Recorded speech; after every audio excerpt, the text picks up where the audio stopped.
안녕하십니까, 시더월련민학입니다. 오늘 와레지에서 차빈 템플로, 차빈 문화 유적을 방문하러 가겠습니다. 원래 어제 갔어야 되는데 어제는 이 투어가 없다고 해서 어제는 트레킹을 갔다 왔습니다. 추럭 트레킹. 차빈 유적지는 이 남미에서 가장 오래된 문명이었던 것 같아요.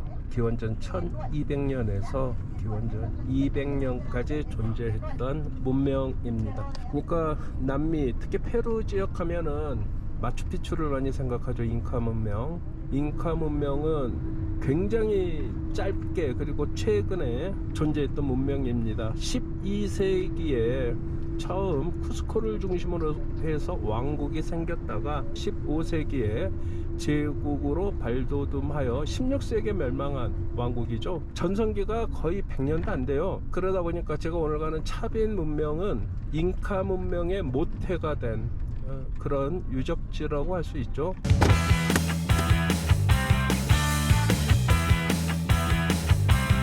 버스 타고 한 3시간 이동한 것 같습니다. 오는 과정에 안데스의 고원과 멋진 풍경들을 볼 수 있었습니다.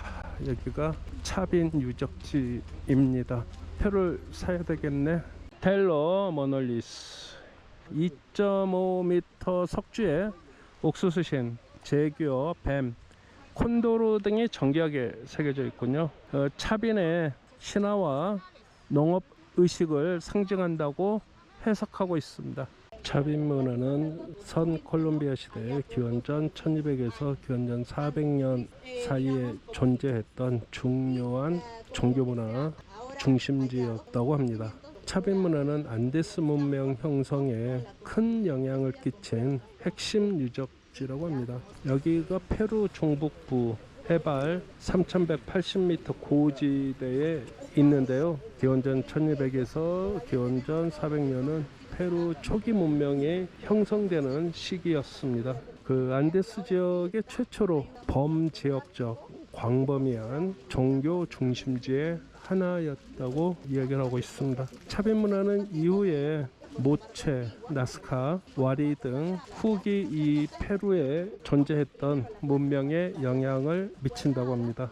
궁극적으로는 잉카 문명의 본류이기도 하죠. 주로 이곳에 신전이 많이 있었던 것 같은데요. 그 신전 문화가 이후 이 페루 문명에 영향을 많이 끼친 것 같아요. 여기서 피라미드라고 얘기를 하는 것 같은데, 알파카인가요? 저 위에 앉아있는 게? 이 차빈 문화의 유적지는 주로 신전 단지인데요. U자형 구조로 구신전과 신신전으로 구분이 된다고 합니다.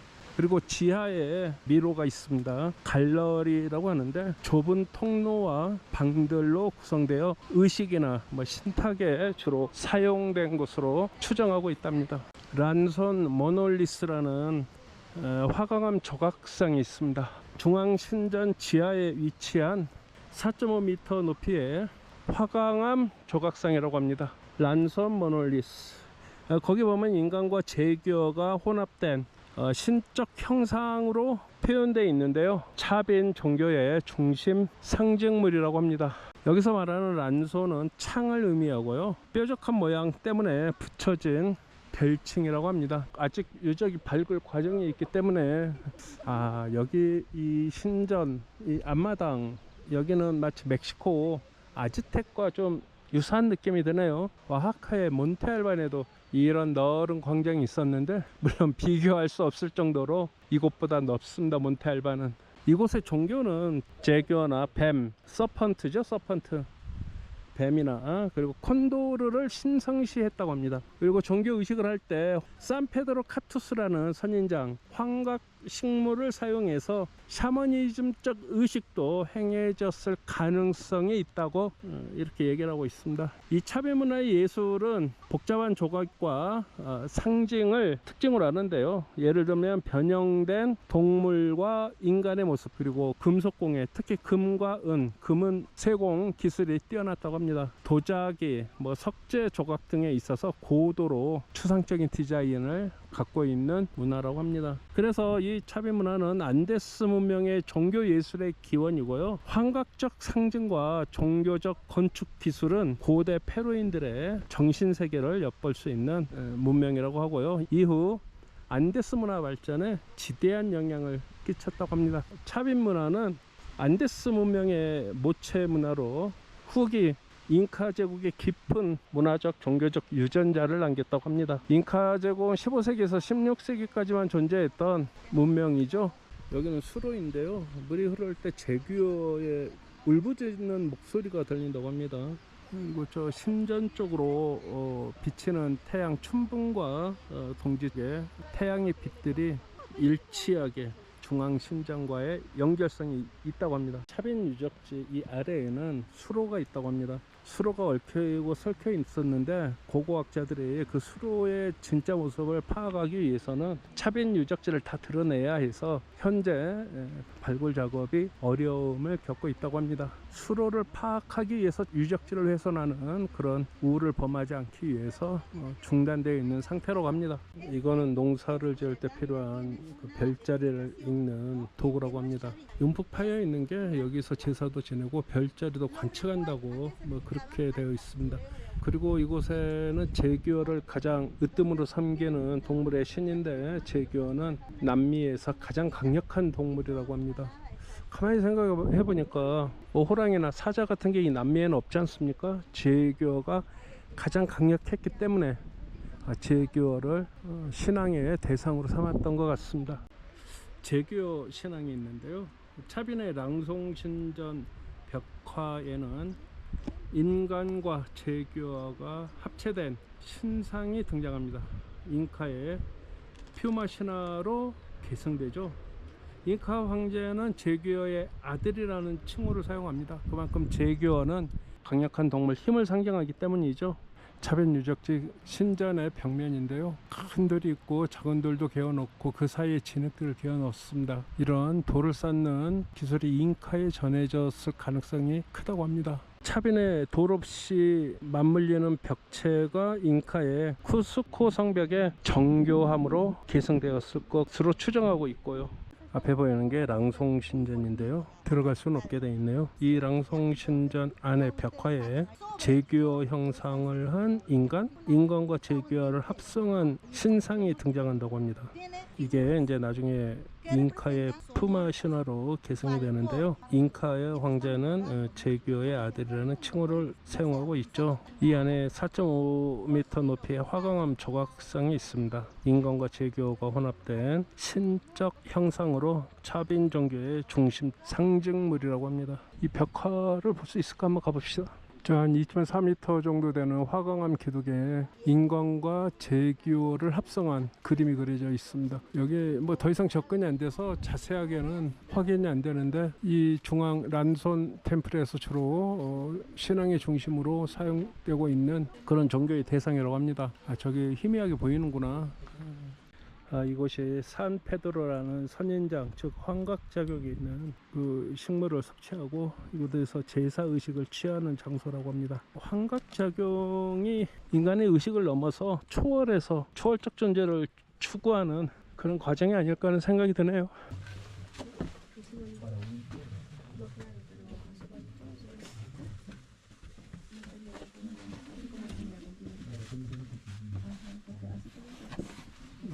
거울로 되어 있지? 못 들어가는구나 더 이상.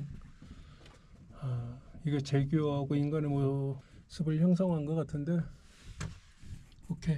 이 통로 안에 화강암으로 조각된 란손이 있는데 차빈족의 주로 섬기는 신물이라고 합니다. 촬영이 금지되어 있지만 제가 몰래 찍었습니다. 인간과 동물의 특징을 결합한 모습으로 왼팔은 아래로 오른팔은 위로 들고 있는 모습입니다. 란손의 첫 번째 구조로 코토시 우아노코에서 볼 수 있는 건물과 비슷한 직사각형 모양이었으면 나중에 그 공간은 지금처럼 십자가 형태로 바뀌었다고 합니다. 너 어디 올라가냐? 왜 이렇게 지하에다가 이렇게 신전을 만들었을까? 이곳이 피난처이기 때문에 그런 건가? 통로가 다 연결이 됐어.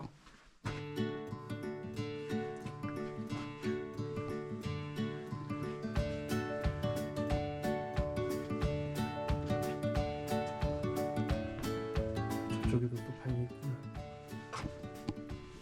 이게 통풍구 같죠? 와, 저 뒤에 빛이 보인다. 시원한 바람이 이쪽으로 불러와.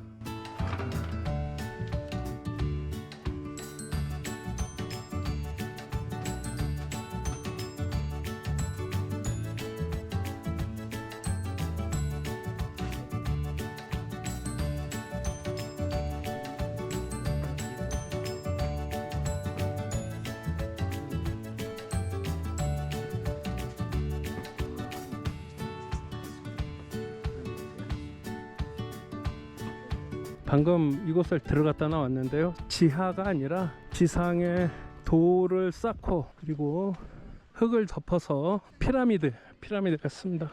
여기도 들어가는 통로가 있구나. 아휴, 난 안 들어갈래. 칭.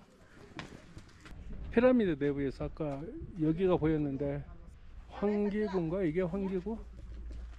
카베사 클라바다, 즉 못 박힌 머리라는 뜻인데요. 신전 외벽에 못 박힌 돌머리 조각들이 있습니다. 변형된 인간 얼굴, 특히 환각에 빠진 표정들인데 이건 종교 의식의 목적이나 경고의 의미로 추정하고 있습니다.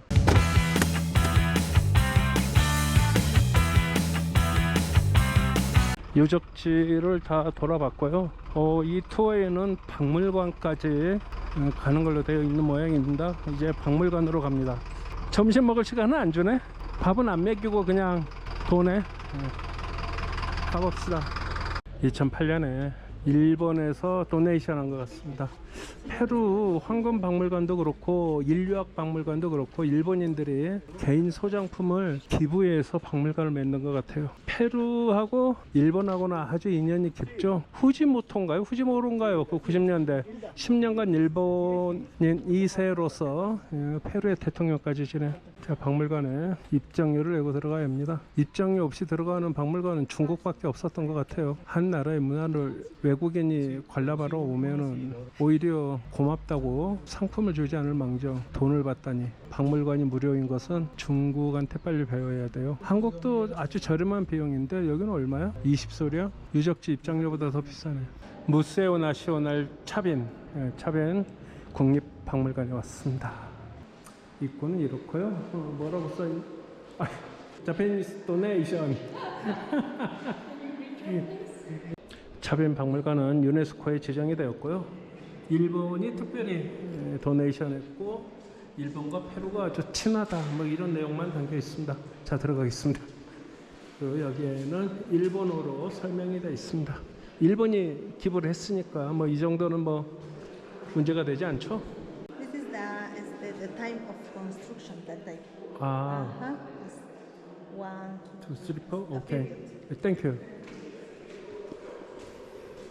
아하, 이게 지어진 순서라고 합니다. 앞에 강이 있고 신전 2개가 있다가 그 다음 순서로 이렇게 익스펜션 확장이 되었고요. 더 크게 확장이 되었네요. 그리고 광장까지 생기고요.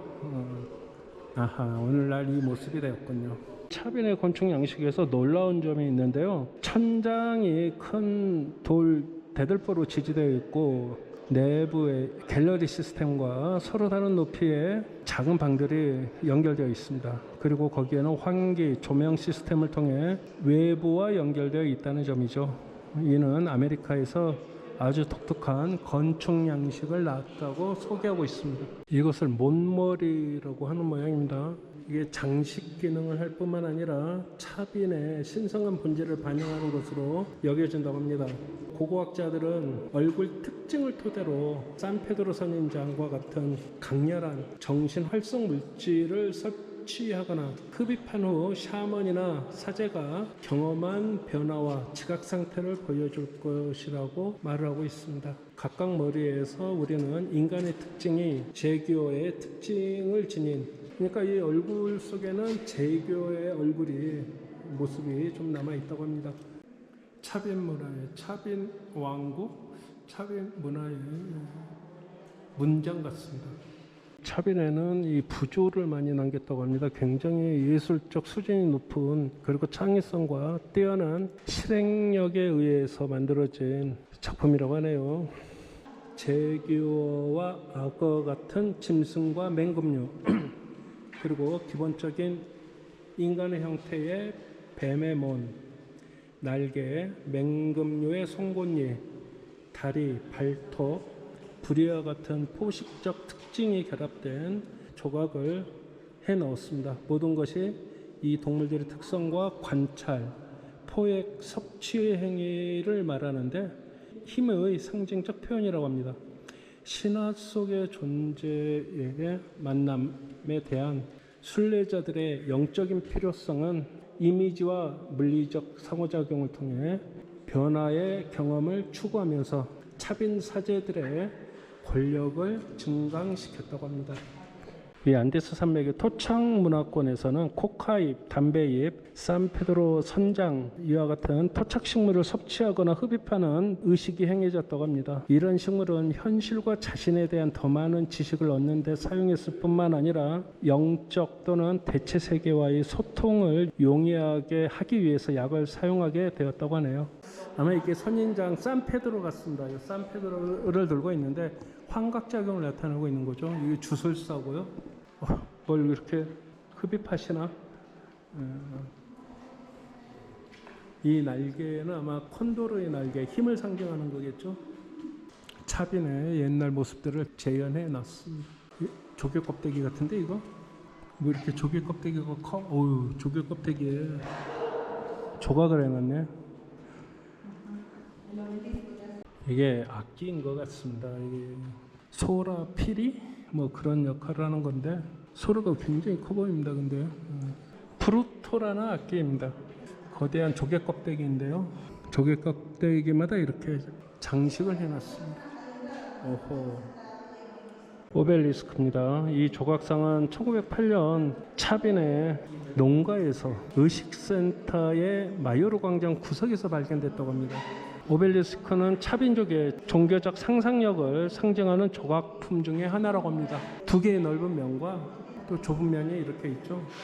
길쭉한 각기둥의 화강암 돌이고요. 이 조각은 전체적으로 새겨진 부조로 덮여 있으며 높이는 2.52m입니다. 디자인은 매우 복잡하며 신화 속의 용이나 악어 한 쌍, 여성적, 남성적 속성을 지닌 두 존재를 표현하고 있다고 합니다. 수컷은 식물삭과 달팽이를 사정하는 것처럼 보이고요. 암컷은 배 아래서 S자 모양의 디자인과 새와 고양이의 특징을 모두 갖춘 모습을 자랑하고 있습니다. What is this? This is a lansong. 란송. Es ¿cómo se dice? Felin goat. Felin goat. 아, We saw 여기 써져 있는 피라미드. 아, 그래. 란손 피라미드 이게 제규어하고 인간의 모습을 혼합해서 만든 모습이죠. 제규어를 혼합시킨 이유는 제규어가 강력한 힘을 상징하기 때문에 그렇고요. 잉카의 왕도 제규어의 상징을 사용했다고 합니다. 그 모조품이 여기 있네요. 그냥 조각병이라고 설명되어 있는데요. 목이 베인 채 앉아있는 의인화된 캐릭터입니다. 그녀의 얼굴과 옷 일부에는 붉은 페인트가 칠해져 있습니다. 등과 다리에는 인간형 디자인이 새겨져 있다고 합니다. 박물을 다 마쳤습니다. 박물관도 투어 팀이라 자세하게 세세하게 혼자 이기적으로 볼 수 없어서 핵심적인 내용만 한 1시간 정도 걸렸나? 그렇게 둘러봤습니다. 이것으로서 안데스 문화의 기원 그리고 토대이자 원료인 차빈 문화에 대해서 두루 살펴봤습니다. 아, 배고파. 와레지까지 돌아가는데도 한 3시간 걸릴 것 같은데 해가 떨어질 때쯤 도착할 것 같습니다. 굶어가면서 투어를 했습니다. 여기 멋진 레스토랑에 왔습니다. 레스토랑에서 식사를 하고 들어갈 모양입니다. 홍콩에서 온 여성이랑 오늘 식사를 좀 하겠습니다.